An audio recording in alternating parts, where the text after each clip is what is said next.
हमें एडीआर की जरूरत पड़ी, क्यों हमें ये सिलेबस अपना बढ़ाना पड़ रहा है। सबसे पहले देख लेते हैं कि ऑल्टरनेटिव डिस्प्यूट रेजोल्यूशन, ये क्यों, इसका वर्ड या इससे क्या समझ में आता है। देखिए ये क्या है, एक ऑल्टरनेटिव है। जस्ट लाइक आपने अपने इकोनॉमिक्स में बहुत बार एग्जाम्पल पढ़ा होगा कि चाय का ऑल्टरनेटिव क्या है, आपका कॉफी। तो वैसे ही आपका जो, अगर आप इंडियन जुडिशियल सिस्टम में नहीं जाना चाहते हैं और फिर भी आप अपने कोई केस का है, कोई मैटर का निपटारा करना चाहते हैं, देन आपके पास क्या रेजोल्यूशंस है, क्या और ऑल्टरनेटिव्स अवेलेबल हैं, राइट। वही हमारा एडीआर बताता है। किस बारे में है, ऑल्टरनेट है किस चीज का, डिस्प्यूट को रिजॉल्व करने के लिए कौन कौन से ऑल्टरनेटिव्स आपके पास मौजूद हैं। देखिए जब भी बात आती है कोई भी केस को फाइल करने की या कोई भी केस को कोर्ट तक ले जाने की, या अगर हम सिर्फ ना ही कोर्ट तक लेके जाने की बट एक एफआईआर की भी अगर बात आती है ना, तो भी जो एक कॉमन मैन है वो बहुत कतराता है। उसको लगता है कि क्योंकि क्या होगा कि बहुत टाइम कंज्यूमिंग होता है आपका ये पूरा प्रोसीजर जो है, कोर्ट का प्रोसीजर जो है। तो कभी कभी लोग क्या करते हैं, लोग सोचते हैं कि नहीं रहने दो, क्या ही हो जाएगा अगर हम इसका केस फाइल भी कर देंगे तो। अगेन क्या होगा, आपको मिलेगा तो क्या मिलेगा, तारीख पे तारीख। सबने वो दामिनी मूवी का डायलॉग सुना है कि कोर्ट में जाकर क्या मिल रहा है आपको, केवल तारीख पे तारीख।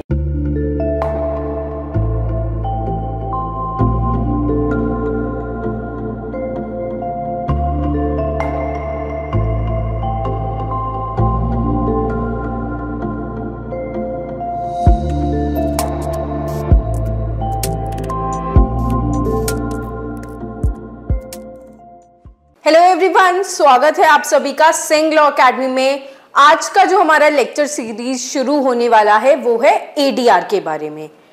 ADR that is alternative dispute resolution. अब एडीआर की क्या जरूरत पड़ी, देखिए हमारे पास ऑलरेडी एक इंडियन जुडिशियल सिस्टम जो है वो एग्जिस्ट करता है, पर क्यों हमें एडीआर की जरूरत पड़ी, क्यों हमें ये सिलेबस अपना बढ़ाना पड़ रहा है। सबसे पहले देख लेते हैं कि ऑल्टरनेटिव डिस्प्यूट रेजोल्यूशन, ये क्यों, इसका वर्ड या इससे क्या समझ में आता है। देखिए ये क्या है, एक ऑल्टरनेटिव है। जस्ट लाइक आपने अपने इकोनॉमिक्स में बहुत बार एग्जाम्पल पढ़ा होगा कि चाय का ऑल्टरनेटिव क्या है, आपका कॉफी। तो वैसे ही आपका जो, अगर आप इंडियन जुडिशियल सिस्टम में नहीं जाना चाहते हैं और फिर भी आप अपने कोई केस का है, कोई मैटर का निपटारा करना चाहते हैं, देन आपके पास क्या रेजोल्यूशंस है, क्या और ऑल्टरनेटिव्स अवेलेबल हैं, राइट। वही हमारा एडीआर बताता है। किस बारे में है, ऑल्टरनेट है किस चीज का, डिस्प्यूट को रिजॉल्व करने के लिए कौन कौन से ऑल्टरनेटिव्स आपके पास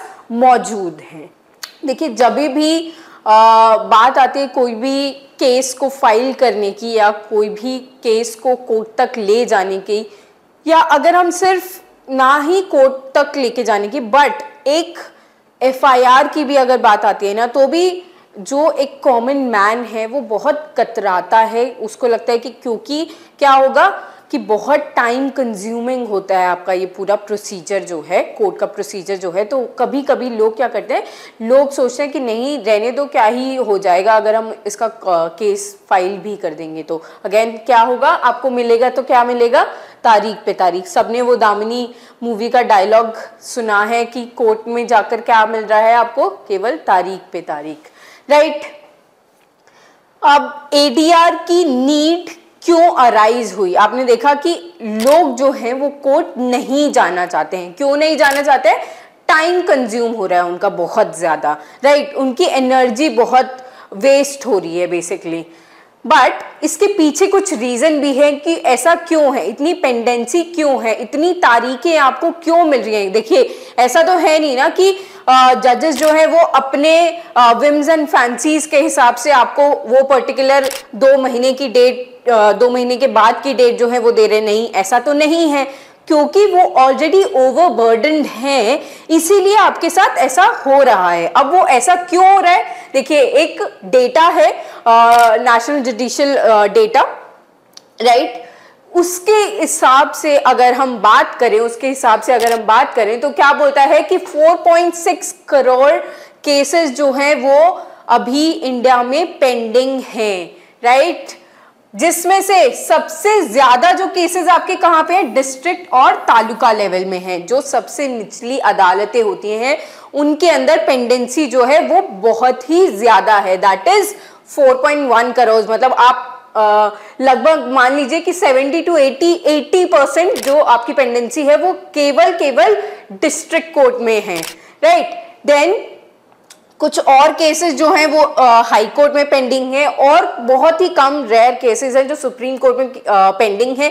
अब देखिए सुप्रीम कोर्ट में पेंडेंसी कम क्यों है कि सुप्रीम कोर्ट में जो आपके केसेस हैं वो क्यों पेंडेंसी इतनी कम है, क्योंकि बहुत ही कम जो आपके केसेस हैं वो सुप्रीम कोर्ट तक पहुंचते हैं। मतलब बेसिकली उनका निपटारा या तो जो आपके डिस्ट्रिक्ट लेवल कोर्ट्स होते हैं वहीं हो जाता है, या ज्यादा से ज्यादा जो उनकी नेक्स्ट जो वो फाइल करते हैं वो अगेन हाई कोर्ट में, अपील जो फाइल करते हैं वो हाई कोर्ट में करते हैं, और उसके बाद मोस्ट ऑफ द केसेस में ऐसा होता है कि उनके केसेस का निपटारा जो है वो हो जाता है। ऑल्सो आपको एक कॉन्सेप्ट पता होगा कि हर फ्राइडे जो है सुप्रीम कोर्ट क्या करती है, सुप्रीम कोर्ट बहुत सारी PILs जो है वो सुनती है। जैसे बहुत सारे लोग हैं, बहुत सारे एडवोकेट्स हैं जो पब्लिक इंटरेस्ट लिटिगेशन जो है फाइल करना चाहते हैं before the Supreme Court, right, under writs में भी हो सकती है या अदरवाइज भी हो सकती हैं वो, तो वो फाइल करना चाहते हैं। पर वहीं पे जब वो फाइल होने वाली होती है एवरी फ्राइडे, जब सुप्रीम कोर्ट सिर्फ इस हियरिंग के लिए बैठता है तो पहले ही वो जो है डिलीट कर देता है, हटा देता है वो वाले केसेस या वो वाले मैटर्स जो उनको लगता है कि ये बेफिजूल के लिए बस अपना नाम बनाने के लिए आ गए हैं और यहाँ पे कोई भी प्राइमा फेसी केस जो है वो नहीं बन रहा है, राइट। तो एक रीजन क्यों रहा जो आपका ये तारीख पे तारीख वाली चीज का है, वो रहा आपका ये pendency of the cases, right. Then there are some other reasons also जो कि जिसके वजह से आपका पेंडेंसी बढ़ रही है, दैट इज क्या है, आपकी जो वैकेंसी है वही पूरी अभी तक फिल नहीं हुई है। अराउंड 40% आप समझ रहे हैं, 40% एक हाई कोर्ट के लिए, एक पर्टिकुलर स्टेट के हाईएस्ट कोर्ट में 40% ऑफ द पोजीशंस जो है वो अभी भी वेकेंट हैं, और 20% जो है वो आपके subordinate courts that is district level courts में जो है आपकी 20% पोजीशन जो है वो वेकेंट है, right. Then insufficient sanction strength, जितनी सैंक्शन की गई है, मान लीजिए कि किसी एक पर्टिकुलर कोर्ट के लिए बोला गया है कि यहाँ पे एटलीस्ट 50 जजेस होने चाहिए, बट वहां पे 50 ना होके क्या हो रहा है, सैंक्शन इतनी स्ट्रेंथ है पर उतने अवेलेबल ही नहीं है, या तो 35 या 40, मतलब जितना भी है उस सैंक्शन स्ट्रेंथ से कम है। Then lastly it is petty matters. देखिए वैसे लास्टली तो मैं नहीं बोलूंगी, there are some other reasons also कि क्यों पेंडेंसी है, but one of the main reason is also petty matters, जो हम इंडिविजुअल से ही आ रही है कि कोई भी छोटा मोटा झगड़ा हुआ आप तुरंत लेके चले गए उसको कोर्ट में, राइट। क्योंकि देखिए एक there are two types of people, एक जो कोर्ट कचहरी जाने से थोड़ा कतराते हैं, डरते हैं, और एक जो बोलते हैं कि I'll see you in the court, ठीक है। तो इन्हीं लोगों के वजह से भी पेंडेंसी जो है वो बढ़ रही है, right. Then moving forward to the next slide which talks about the introduction, ADR का introduction. The ADR mechanism offers to facilitate the resolution of matter of business issues। अब देखिए यहाँ पे आपके कौन कौन से मैटर जो हैं वो ADR के लिए जा सकते हैं। देखिए कभी भी जो आपका क्रिमिनल नेचर का कोई भी मैटर होगा, कोई भी इशू होगा जो क्रिमिनल नेचर का होगा, वो ADR के लिए नहीं जाएगा। इसका रीजन क्या है? इसका रीजन है क्योंकि जो भी क्रिमिनल नेचर के एक्ट होते हैं वो against the society, against the state होते हैं। उनको जब आप कोर्ट में केस लेके जाते हैं तो एक क्या होता है, एक होता है प्लेंटिफ और एक होता है डिफेंडेंट, बट वहां पे डिफेंडेंट ना होके वहां पे कौन होता है? स्टेट पार्टी होती है। एक होता है अक्यूज्ड और दूसरा क्या होता है? जो भी स्टेट होगा आपका। आप बहुत सारे जब आप आईपीसी पढ़ेंगे या सीआरपीसी पढ़ेंगे तो आप देखेंगे कि state of Maharashtra, NCT of Delhi और ये सब आप हमेशा वर्सेस स्टेट देखेंगे उनको, ठीक है? वो कोई अगेंस्ट अ पर्टिकुलर पर्सन नहीं होता है, राइट? ठीक है, तो कौन से मैटर्स हैं आपके? आपके होंगे सिविल मैटर्स, आपके family matters which includes matrimonial as well, और आपके होंगे कौन से? कमर्शियल मैटर्स, कॉमर्स से जो रिलेटेड है, बिजनेस से जो रिलेटेड है। तो ऐसे केसेस जो हैं वो आपके क्या रहेंगे? उनको आप एडीआर के मैकेनिज्म के थ्रू जो है रिजॉल्व कर सकते हैं। अब देखिए मैट्रिमोनियल में एक और चीज आती है, that is DV, domestic violence. अब डोमेस्टिक वायलेंस अगर देखा जाए तो it's a criminal act only, right? पर क्योंकि हमेशा इंडियन कोर्ट्स का ना, जब भी आप कभी अपने आसपास देखेंगे या आपने सुना हो कि ये पर्टिकुलर पार्टी जो है वो डाइवोर्स लेने के लिए जा रही है, राइट? तो उस डाइवोर्स लेने के लिए आपका बहुत समय जाता है, क्योंकि देखिए चाहे आप म्यूचुअल कंसेंट डाइवोर्स भी फाइल कर रहे हो, ये मैं अपने पर्सनल एक्सपीरियंस से बता रही हूँ। So there is one couple जो क्या बोलते हैं म्यूचुअल कंसेंट डाइवोर्स के लिए कोर्ट जा रहे थे, राइट? उनको भी दोनों पार्टीज रेडी हैं कि वो अपना डाइवोर्स जो है एक दूसरे से लेना चाहती हैं, पर उनको भी डाइवोर्स लेने में एटलीस्ट 2.5 years लगे थे, जबकि वो 1 साल का जो कैप होता है ना, कि अगर लेट्स से आपकी मैरिज जो है वो आज हुई है, आप आज से 1 साल तक डाइवोर्स के लिए फाइल नहीं कर सकते, पर उनका वो जो 1 साल था वो ऑलरेडी लैप्स हो चुका था। मतलब they were married for around 5-6 years and then they want to get divorce, तो वो चीज तो लैप्स हो ही चुकी थी, बट स्टिल उसके बाद भी उनको इतना टाइम लगा। क्यों? क्योंकि कोर्ट का हमेशा से मोटिव ये रहता है कि जो फैमिली है ना उसको जोड़ के रखना है, राइट? तो इंडियन कोर्ट्स का बेसिकली, अगर आप मैं बाकी कंट्रीज की बात नहीं कर रही हूँ क्योंकि बहुत जगह प्रोसीजर जो है वो डिफरेंट होता है या उनके जो इश्यूज होते हैं ना वो बहुत डिफरेंट होते हैं, बट अगर हम इंडियन कोर्ट्स की बात करें तो वहां पे क्या है, आपका हमेशा वो चाहेंगे कि ये जो मैट्रिमोनियल होम है ना वो टूटे ना, राइट? तो डीवी के भी एक्ट्स, डीवी में अगर कोई आपने एक्ट कमिट किया है तो वो भी एडीआर के लिए जा सकता है, बशर्ते दोनों पार्टीज अगर रेडी हैं कि वो अब फिर से साथ में रहना चाहती हैं, right? Yes, so business issues and the others where it has been possible to initiate any process of negotiation or arrive at a mutually agreeable solution. Word क्या है? Mutually agreeable. दोनों पार्टीज म्यूचुअली अग्री करेंगी तभी हो पाएगा। ऐसा नहीं है कि एक पार्टी जो है वो बिल्कुल रेडी है और एक पार्टी जो है अभी क्लैरिटी में नहीं है। ऐसा नहीं है कि रेडी नहीं है बट क्लैरिटी में नहीं है, तो उसको उस क्लैरिटी में आना पड़ेगा, राइट? तभी एडीआर, इफेक्टिव एडीआर का यूज कर सकते हैं हम लोग, right? Alternative dispute resolution is a technique to resolve disputes and disagreements between the parties by arriving at an amenable settlement. Amenable settlement कैसे? Through negotiation and discussions. यहाँ पे court का जो इंटरवेंशन है वो बिल्कुल भी नहीं होता है। यहाँ पे आप क्या करते हो? नेगोशिएट करते हो। नेगोशिएशन क्या होता है? नेगोशिएशन वही जो आप सब्जी वाले भैया से बोलते हो कि अरे भैया नहीं 30 रुपए किलो टमाटर नहीं, आप 25 लगा लो। तो नेगोशिएट कर रहे हो, डिस्कस कर रहे हो आप। जैसे घर में अगर जब आपकी लड़ाई हो जाती है तो आप क्या करते हैं? आप डिस्कस करते हैं, ठीक है? It is an attempt to establish an alternative mechanism other than the traditional methods of dispute resolution. Traditional method यहाँ पे किसके बारे में बात कर रहे हैं?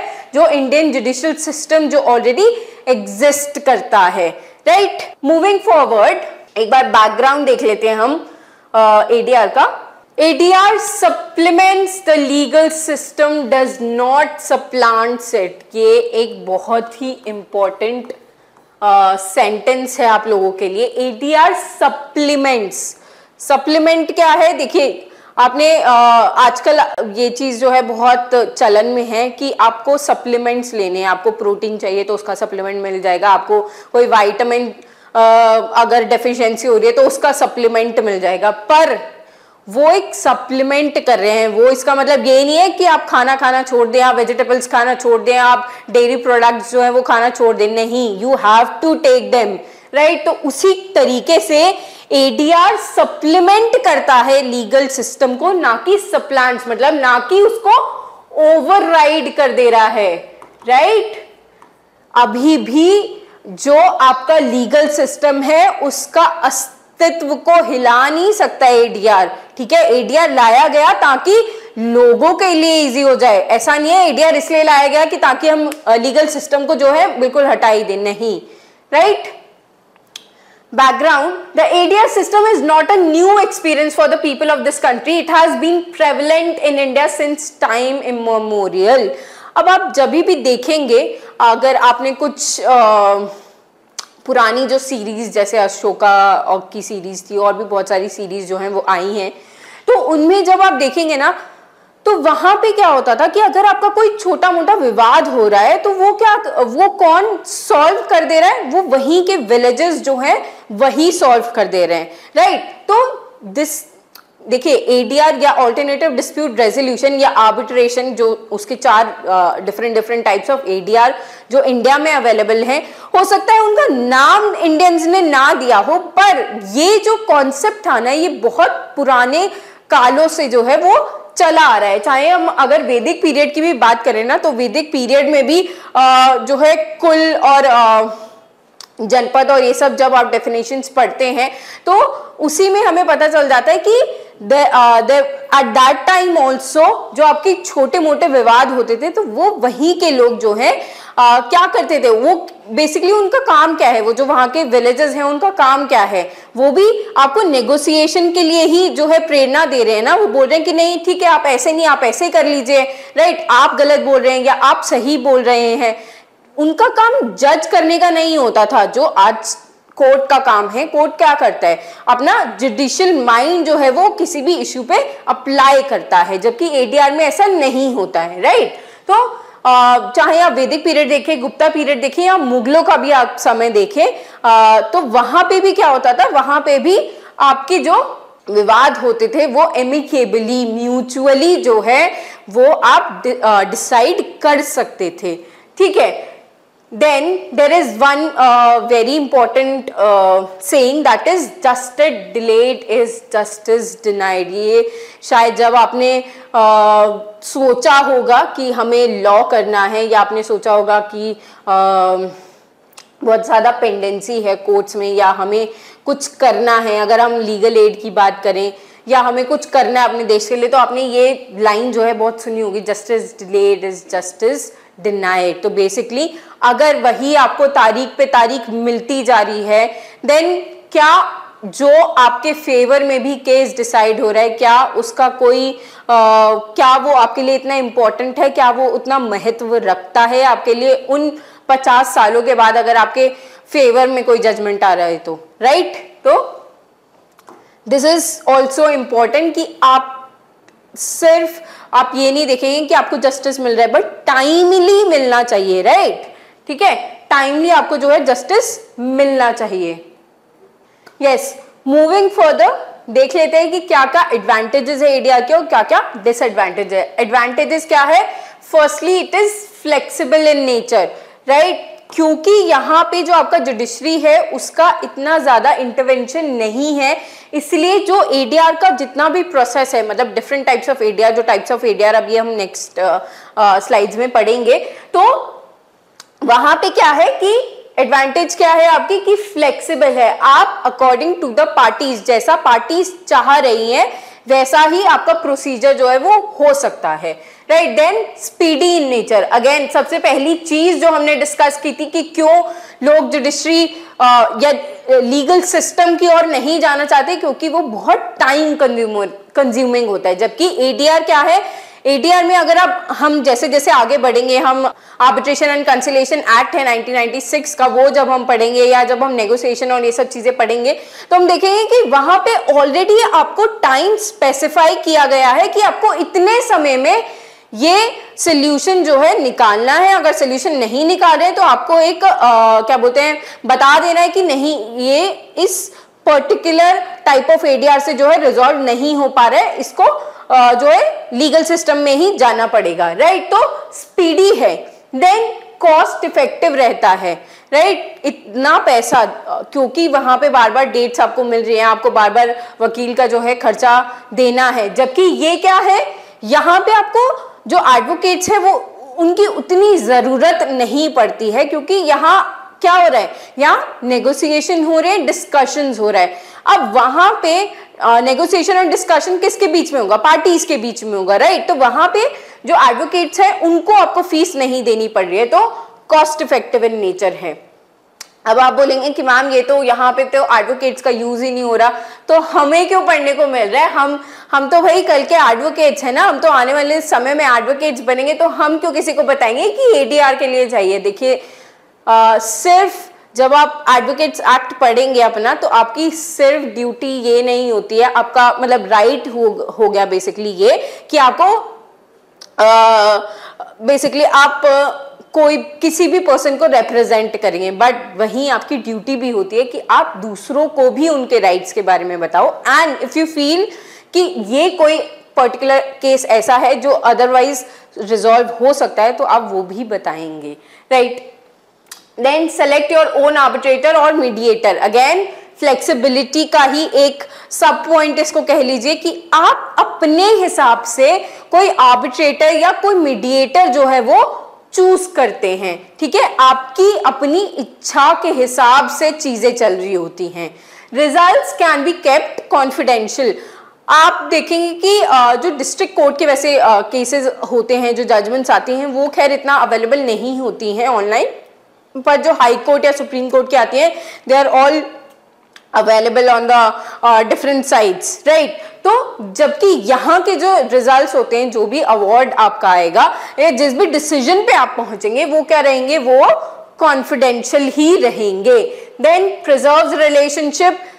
देखिए अब एडीआर या कोई भी डिफरेंट काइंड ऑफ एडीआर, अगर हम बात करें फैमिली डिस्प्यूट्स के बारे में, ठीक है, अगर कोई फैमिली में डिस्प्यूट हुआ है, मान लीजिए कि मेरे भाई से जो है वो झगड़ा हुआ है कि ये प्रॉपर्टी का पोर्शन जो है वो मेरा ही होगा, मेरे ही नाम में होगा, पर मैंने इस बात पे कर दिया कोर्ट में केस, तो कहीं ना कहीं वो रिलेशंस जो है वो डिस्टर्ब होंगे। पर अगर मैं लेना चाहती हूँ तो मैं उसके दूसरी चीजें भी यूज कर सकती हूँ, राइट। तो ADR is one of them. वहां पे क्या होगा, कोई एक मीडिएटर होगा, वो समझा देगा कि देखो बेटा ये ऐसे नहीं, ऐसा होना चाहिए, मतलब नॉट बेटा बट इन अ थोड़ा फॉर्मल वे, दो इतना फॉर्मल जो है एडीआर का प्रोसेस नहीं होता है, राइट। देन यहाँ पे क्या है इंपॉर्टेंट चीज, पार्टिसिपेशन ऑफ अ पार्टी। आपको राइट मिल रहा है कि भैया अपनी बात सामने रखिए। कोर्ट में क्या होता है कि आप अपनी बात सामने रख सकते हैं, पर कब, जब वो particular person that is the जज wants you to say something, right. ऐसा नहीं है, आपने बहुत सारे सीरियल्स में या बहुत सारी मूवीज में देखा होगा कि पीछे से कुछ इंसान कुछ बोल देते हैं, जो सामने बैठा जज होता है वो फिर बताते हैं कि देखिए ऐसा आप नहीं कर सकते हैं, this is not allowed in the court, right. तो पार्टिसिपेशन ऑफ पार्टी जो है वो one of the main advantage है of this ADR. Now coming to the disadvantages. तो देखिए हर सिक्के के दो पहलू होते हैं, एक एडवांटेज अगर है तो डिसएडवांटेजेस भी होंगी। तो it is criticised as rendering a second class justice. कभी कभी लोगों को लगता है कि हमें सिर्फ जस्टिस कहाँ से मिल सकता है, हमें सिर्फ जब तक हम कोर्ट नहीं जाएंगे तब तक हमें जस्टिस नहीं मिलेगा। पर यहाँ पे भी तो देखिए, यहाँ पे भी तो आपका जो भी मैटर्स हैं, जो भी इशू हैं वो रिजॉल्व हो रहे हैं ना। तो हाउ कैन यू से कि ये सेकंड क्लास जस्टिस है, पर देयर आर पीपल जिनको लगता है कि ये एक सेकंड क्लास जस्टिस की तरह आ रहा है, right. Then may result in going to court. अब जब एडीआर का कोई भी मैकेनिज्म वर्क ही नहीं कर पाया, रिजॉल्व नहीं कर पाया आपका मैटर, तो आप क्या करेंगे? Again you end up in the court only, right? Then lack of expertise, यहाँ पे आप कोई एडवोकेट्स का तो यूज नहीं कर रहे हैं, यहाँ पे जज का यूज नहीं हो रहा है, तो कहीं ना कहीं वो चीज लैक कर जाती है, राइट? देन नो इन्फोर्सेबिलिटी, जो अवार्ड आपका आता है ना, अगर देखिए अगर आप आर्बिट्रेशन से आ रहे हैं, आर्बिट्रेशन आपने यूज किया है, तो उस समय में जो आपके अवार्ड की इन्फोर्सेबिलिटी होती है वो कराई जा सकती है, पर नेगोशिएशन और मीडिएशन के थ्रू जो आपकी जो भी डिसीजन पे आप पहुंच रहे हो वो इन्फोर्सेबल नहीं होते हैं, right? They are private in nature, not part of public record, so it is not expose to public scrutiny. कहीं ना कहीं जब आप कुछ चीजें जो है क्या करें, आप पब्लिक से छुपा रहे हैं, तो हो सकता है, देखिए आपने बहुत सारे केसेस देखे होंगे जहां पे क्या होता है कि आपको लग रहा है कि ये पर्टिकुलर केस, जैसे हम कोई भी अगर ऐसे लिख रहे हैं या कोई भी आर्टिकल जब लिख रहे होते हैं, तो उसमें होता है ना कि हमको बहुत सारे केस साइट करने, सिमिलर केस, सिमिलर फैक्ट्स के बेसिस पे हम केसेस साइट करते हैं, पर यहाँ पे ऐसा नहीं हो सकता है, right? Suffers from evidentiary burden, क्योंकि ये एक बहुत ही इनफॉर्मल तरीका है डिस्प्यूट को रिजॉल्व करने का, तो यहाँ पे वो जो प्रोसीजरल चीजें जो लीगल सिस्टम में फॉलो की जाती हैं वो यहाँ फॉलो नहीं होती हैं, right? Okay, so now moving forward, अभी तक हमने क्या देखा? आपने देखा कि डिसएडवांटेजेस और एडवांटेजेस क्या क्या हैं एडीआर की। अब देखिए सिर्फ एडीआर जो ऑल्टरनेटिव डिस्प्यूट रेजोल्यूशन की हम बात करें तो वहां पे बहुत सारी अलग टाइप्स ऑफ एडीआर आते हैं, ठीक है? तो हमें नेक्स्ट क्या चीज पढ़नी है? टाइप्स ऑफ एडीआर, और उसके अंदर क्या क्या है? सबसे पहला आर्बिट्रेशन, कंसिलिएशन, मीडिएशन। आर्बिट्रेशन क्या है? Both the parties involved in the dispute choose the person to hear and determine the dispute through a consensus. The award is like a decree. अब यहाँ पे क्या क्या चीजें आपके लिए इंपॉर्टेंट है कि पार्टीज इन्वॉल्व है, right? Then they are choosing, जो भी आर्बिट्रेटर है उसको कौन चूज कर रहा है? पार्टीज जो है वही चूज कर रही हैं, राइट? और दूसरी चीज क्या है? The award is like a degree, और consensus is also an important की आप दोनों कंसेंट कर रहे हो उस चीज के लिए।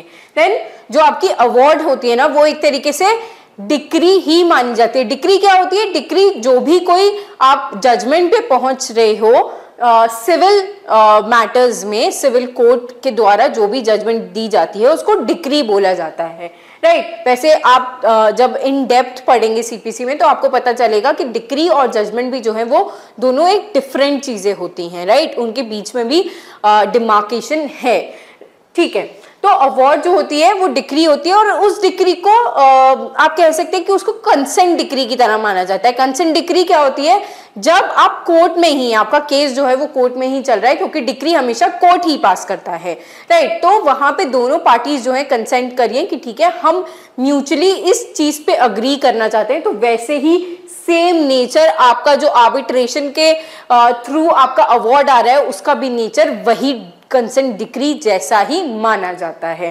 Then next is conciliation.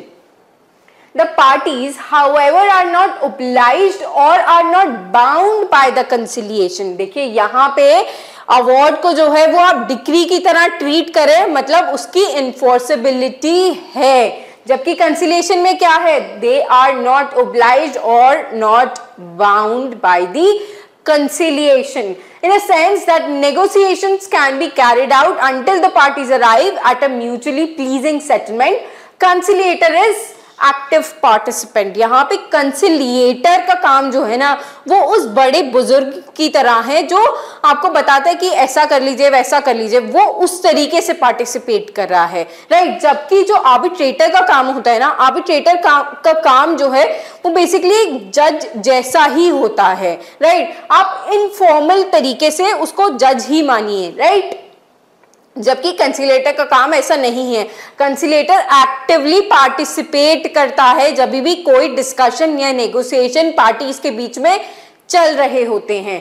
Then is mediation. Mediation क्या है? The main advantage of the mediation is that the settlement is made by the parties themself rather than यहाँ पे क्या है, made by the parties themselves, यहाँ पे कोई third party नहीं होती है आपके पास, ठीक है, और ना ही ये लीगली बाइंडिंग होता है। अगर हम इन्फोर्सेबिलिटी की बात करें ना, तो इन्फोर्सेबिलिटी में सबसे ऊपर जो है आपका आर्बिट्रेशन ही रहेगा, क्योंकि उसकी इन्फोर्सेबिलिटी कराई जा सकती है, और जो उसका प्रोसीजर होता है ना, वो नॉट लाइक लीगल सिस्टम में जो आपका प्रोसीजर होता है वो नहीं फॉलो होता, but there is certain procedure which need to be followed. इसीलिए आपके पास आर्बिट्रेशन एंड कंसिलिएशन एक्ट भी है, जो हम आगे की क्लासेस में पढ़ेंगे, राइट। उसमें आप देखेंगे कि कुछ चीजें जो है पार्टीज को फॉलो करनी होती है। दो जो गन का जैसे ट्रिगर होता है ना, वो हमेशा पार्टीज के पास ही होता है, पर अगेन जो आपके पार्टीज होती है उनको भी कुछ चीजें फॉलो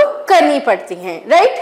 तो मीडिएशन क्या है, मीडिएशन में कोई थर्ड पार्टी नहीं होती, और मीडिएशन भी लीगली बाइंडिंग नहीं होता है, राइट।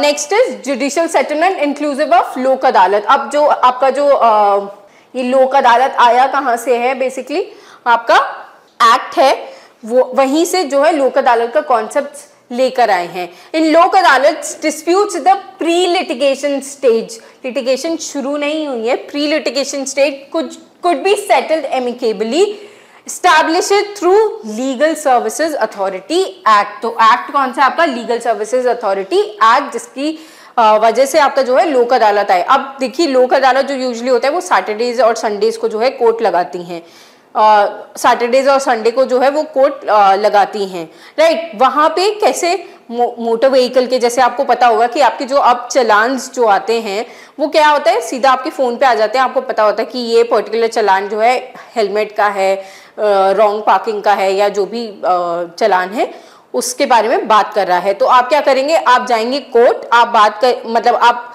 इनफॉर्मली, वहां पे वो प्रोसीजर नहीं चल रहा होता, दो वही जजेस जो हैं उस टाइम पे होते हैं, वहां पे प्रेजेंट होते हैं, जो नॉर्मल कोर्ट्स में रहते हैं, राइट। वही जजेस जो है वही देखते हैं लोक अदालत के केसेस भी, राइट, पर in a very informal way, right. Then lastly is negotiation. Negotiation मैंने आपको बताया कि क्या होता है, जैसे जो आप सब्जी वाले के साथ करते हो, तो that is negotiation only.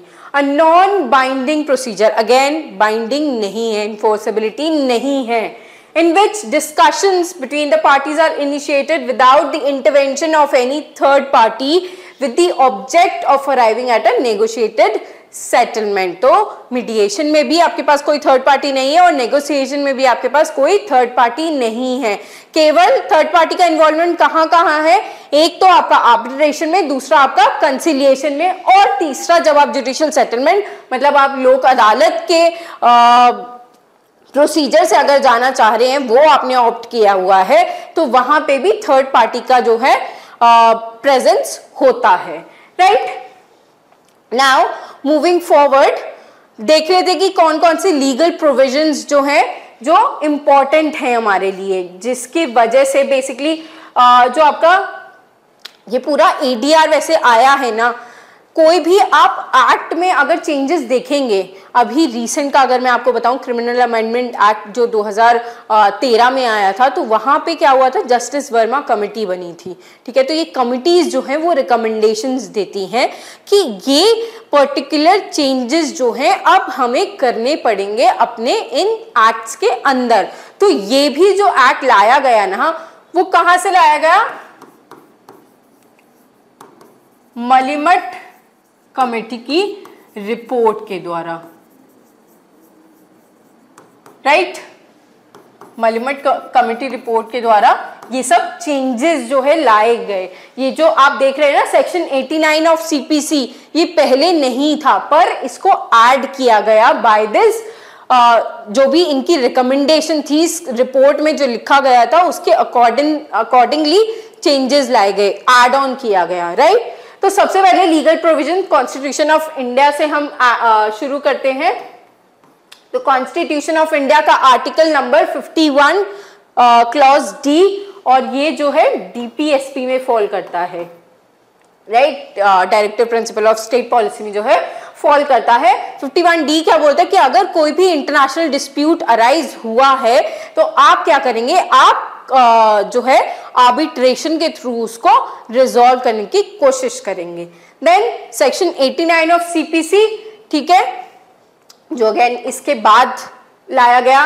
Then order 10 rule 1A जो है वो भी आपका बात करता है कि आपको क्या करना है, ऑप्ट फॉर एडीआर।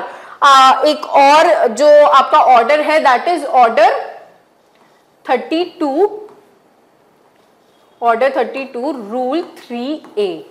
ये भी जो है आपका एडीआर के बारे में ही बात करता है कि आपको बेसिकली ये जो ऑर्डर है ना, ये फैमिली डिस्प्यूट्स के बारे में बात करता है कि आप फैमिली डिस्प्यूट्स में भी एडीआर यूज कर सकते हैं, राइट। देन आपके पास दो लेजिस्लेशन है available. Firstly arbitration and conciliation act जो है वो आपके पास है, और दूसरा क्या है आपका लीगल सर्विसेज अथॉरिटी एक्ट, जहां से हमने क्या किया है, जहां से आया है आपका लोक अदालत।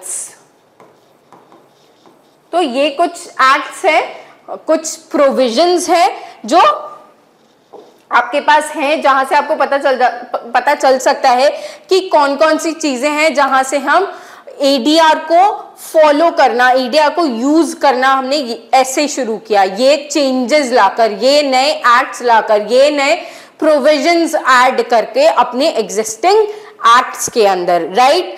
मिलते हैं नेक्स्ट क्लास में। टिल देन रिवाइज कीजिए जो आज पढ़ाया गया है। Thank you very much.